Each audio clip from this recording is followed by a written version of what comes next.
कोई रोक नहीं सकता। चुनाव गांव से होगा।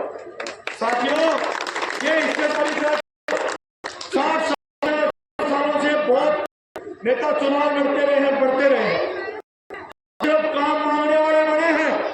ये चुनाव वो चुनाव है आपका कि आप काम करने वाले बन सकते हो। आपके पास मौका है, आपके पास मौका है कि आप अपने भाई को आगे बढ़ाने का। इसलिए मेरी तो हाथ जोड़ की विनती है, 25 तारीख को एक वोट कांग्रेस पार्टी के निशान पे लगा के भेज देना। और काम की जहां तक जो बातें हो रही है, एक भी आदमी ढाना कला से बताए। मैंने 10 जगह लोगों को भेज दादाजी रखे हैं, 10 लोगों को मैंने बोला है ढाना कला गांव की तरफ, ढाना खुद गांव की तरफ, ढाना कला गांव में रखना है।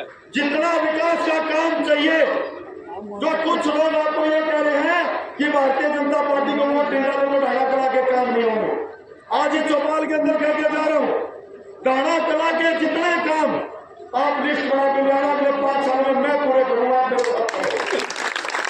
एक भी काम ऐसा नहीं होगा। इस गांव को ढाना कला की तरह हिंदुस्तान का सबसे सुंदर गांव, ढाना खुद की तरह सुंदर गांव बनाना। साथियों, आज हम कैप्टन साहब को सुनने आए, आज उनको आप सुनो। और मैं यही कहूंगा, आपके भाई के अपने बेटे की मजबूती करने के लिए आपसे हाथ जोड़ के विनती करता हूं, कांग्रेस पार्टी को चुनाव जिता के भेज देना। आपका बेटा, आपका भाई उस जो लड़ाई है, उस लड़ाई में कामयाब हो पाएगा। आप सबका बहुत बहुत धन्यवाद। एक और हाथ जोड़ की विनती है, आपके बेटे ने 21 तारीख को एक यात्रा शहर के अंदर रखी है। 4 बजे गेट हनुमान मंदिर से चलेगी और पुरानी सब्जी मंडी तक आएगी। 3000 महिलाएं उसमें शामिल होंगी और आप सब भी वहां चलोगे। आप मेरे साथ खड़े होंगे तो आपके बेटे के कमरे मजबूत होंगे और शहर में आपकी दावेदारी मजबूत होगी।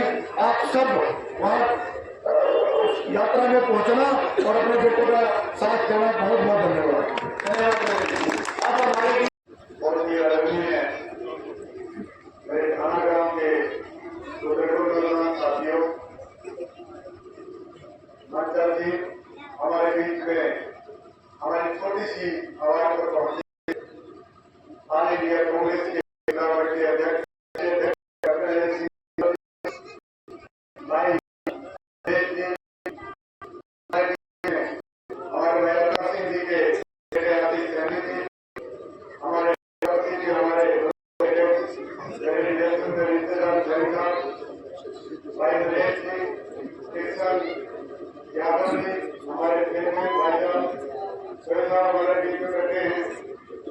हमारे बुजुर्गों देवेंद्र जी, हमारे आपने देखा होगा ना, ये हमारे देवेंद्र यादव जी पूरे जरूर है, परंतु जवान से भी ज्यादा हो सकते हैं। नौजवान साथियों, सबसे पहले तो मैं धन्यवाद करूंगा भाई सुदेश जी का, जिसने हम सब आप सबसे मिलवाया। आज जैसा कि आपको पता है कि चुनाव का दौर है, पूरे हिंदुस्तान के अंदर लोकसभा का चुनाव चल रहा है और इस चुनाव के अंदर हम अपनी वोट से इस देश और कांग्रेस पार्टी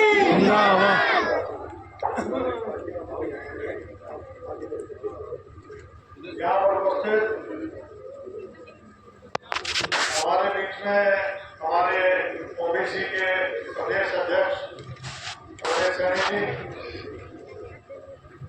भाई नरेश यादव जी, भाई हमारे सैनी जी के बेटे अजीत जी, भाई कृष्ण जी, भाई मावल जी, भाई केशवराम झागा जी, भाई सुरेश जी, भाई कृष्ण यादव और देवेंद्र जी जो हमारे ओबीसी पिछड़ा वर्ग के, और कमलेश रंगा जी हैं, और ढाना कला से आए हुए हमारे जितने भी मेरे बुजुर्ग हैं, नौजवान भाई हैं।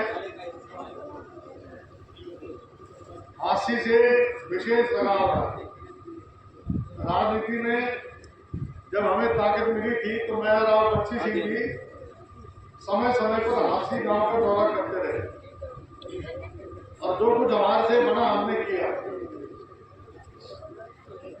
आज जो है मैं आप लोगों से एक विशेष कार्य के लिए आया हूं मेरी आप लोगों से विनती है कि आज आप लोगों को मूल मंत्र क्या है, इस सरकार का मूल मंत्र क्या है कि भाईचारा बिगाड़ना,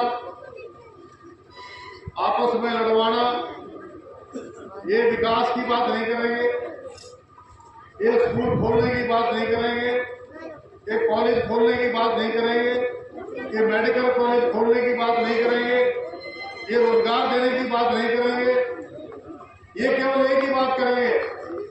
प्रधानमंत्री मोदी जी का मैं बयान सुन रहा था कल 2 दिन पहले, कहने लगे अगर समाजवादी पार्टी जिसे अखिलेश यादव जी हमारे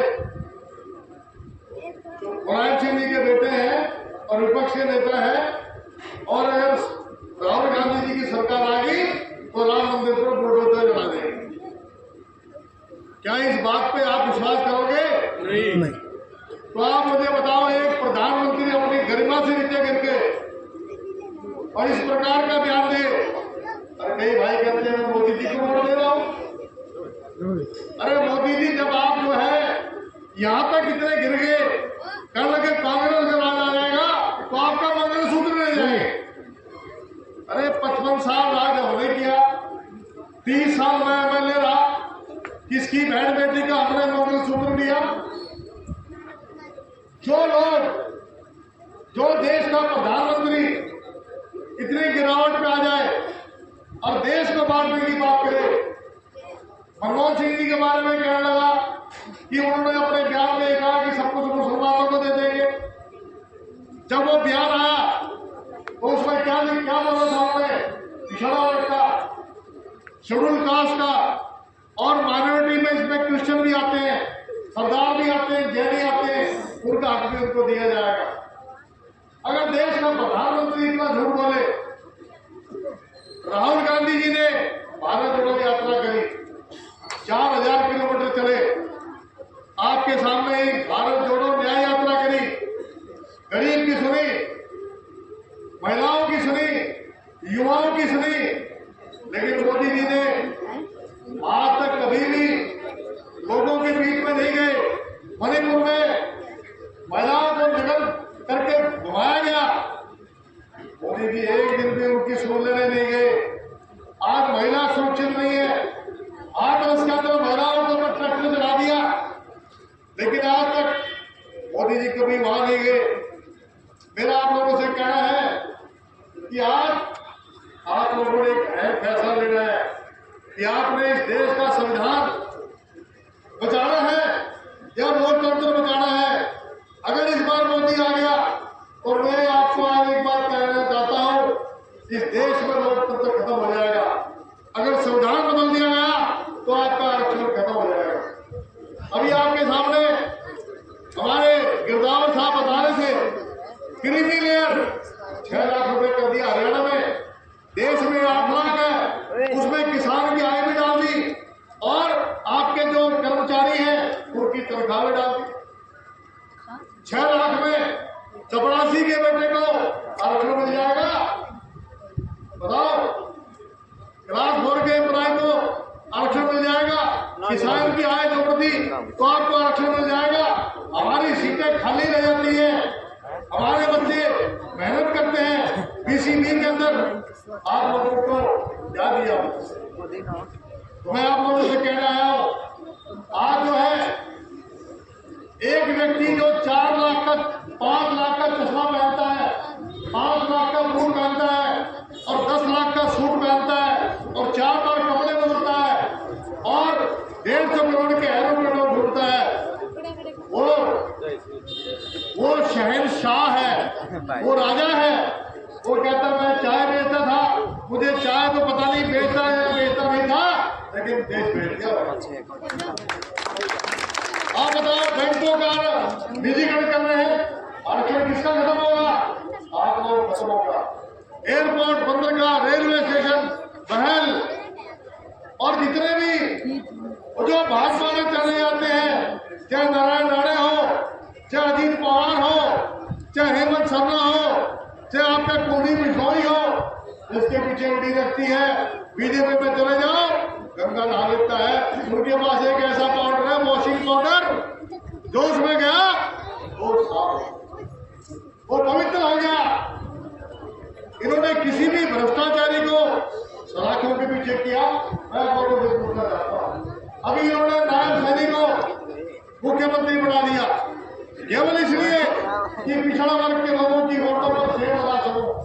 आप मुझे बताइए, 2 महीने का मुख्यमंत्री और सरकार अनुमति आ गई, जैसे ही इलेक्शन होंगे सरकार गिर जाएगी, चुनाव दोबारा होंगे और आपकी सरकार हरियाणा में कांग्रेस की सरकार में।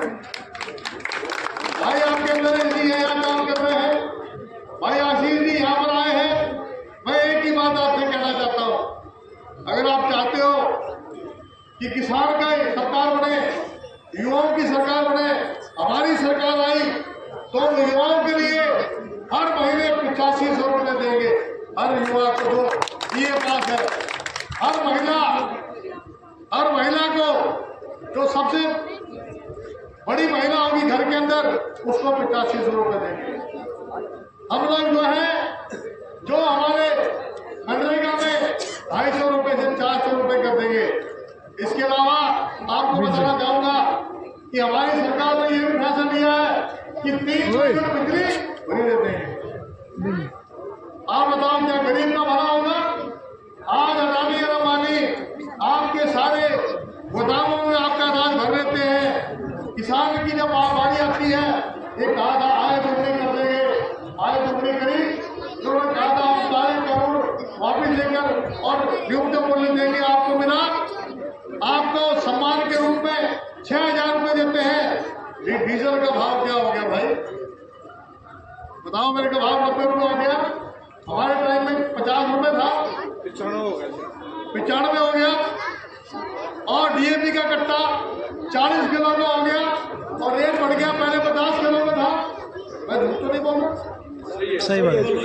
बीज का भाव, खाद का भाव, अरे डायमंड के ऊपर 3% जीएसटी और किसान के खाद के ऊपर 12% जीएसटी और किसान के ट्रैक्टर के ऊपर 18% जीएसटी। आप चश्मा लो, कमीज लो, पैंट लो, कोई भी चीज बाजार से लेने जाओगे, पेन लेने जाओगे तो टैक्स दोगे। ये 5 किलो जो अनाज आपको दे रहे हैं, ये अपने घर से नहीं दे रहा है, ये आपके किसानों का अनाज द्वारा बनाया हुआ है और आपके पैसे से आपको अनाज दे रहा है। अरे हमें 5 किलो अनाज ही चाहिए, हमारे नौजवानों को रोजगार चाहिए। आपको रोजगार चाहिए या नहीं चाहिए? मुझे बताइए।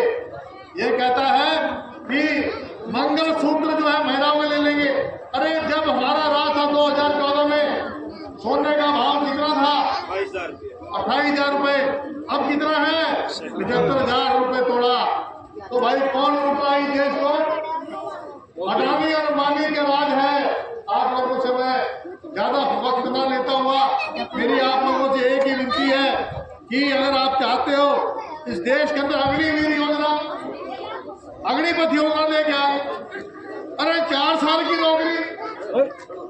अरे हम लोग जो है क्षत्रिय हैं, हम लोग कभी पीठ नहीं दिखाते हैं, लेकिन हमारे नौजवान जो सुबह पसीना बहाते हैं, अपना सारा कुछ निकालते हैं, उनको 4 साल में नौकरी भी और पेंशन मिल जाएगी।